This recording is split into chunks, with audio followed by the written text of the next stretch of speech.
সৰুপথাৰ টেঙাহোলা গোহাঁইগাঁৱলৈ গৌৰৱ কঢ়িয়াই আনিলে টিনা লাহনে। বিগত 11 আৰু 12 ছেপ্টেম্বৰত গোৱাত অনুষ্ঠিত হোৱা ফেশ্বন ষ্টাৰ অফ ইণ্ডিয়া 2024ত টিনাই 10 গ্ৰেণ্ড উইনাৰ খিতাপ অৰ্জন কৰিবলৈ সক্ষম হৈছে। সৰুপথাৰ ডনবস্ক হাইস্কুলৰ নৱমমান শ্ৰেণীত অধ্যয়নৰত ছাত্ৰী টিনাই ফেশ্বন শ্ব'ৰ বিষয়ে বৰ্তমানলৈকে কোনো ধৰণৰ আনুষ্ঠানিক শিক্ষা গ্ৰহণ কৰা নাই। কেৱল মোবাইল ফোনত এই বিষয়ে বিভিন্ন অনুষ্ঠান চাই নিজাববীয়াকৈ আগবাঢ়ি গৈছে।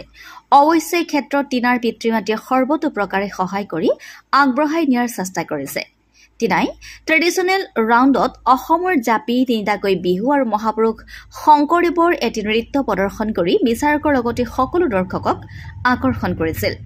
নমস্কাৰ, মোৰ নাম টিনা লাহন। মই গোলাঘাট সৰুপথাৰ টেঙাহোলাৰ জীয়ৰী। মই নৱম শ্ৰেণীৰ ছাত্ৰী। ডনবস্ক হাইস্কুল সৰুপথাত পঢ়োঁ। গোৱাত অনুষ্ঠিত হোৱা 11-12 ছেপ্টেম্বৰত 10 কেটেগৰিজৰ পৰা মই গ্ৰেণ্ড উইনাৰ পাবলৈ সক্ষম হৈছোঁ। যিহেতু মই কোনো ধৰণৰ প্ৰশিক্ষক তেনেকৈ লোৱা নাই, নিজে মোবাইলৰ পৰা আৰু মোৰ মা দেউতাই কষ্ট কৰিছে।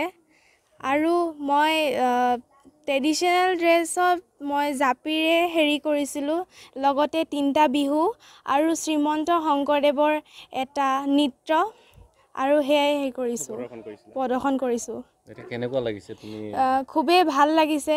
মই চবকে অশেষ ধন্যবাদ জ্ঞাপন কৰিছোঁ, মোৰ লগতে অৰ্গেনাইজাৰ্ছ আৰু মোৰ মা দেউতা আৰু মোৰ অসমবাসীলৈ ধন্যবাদ জ্ঞাপন কৰিছোঁ।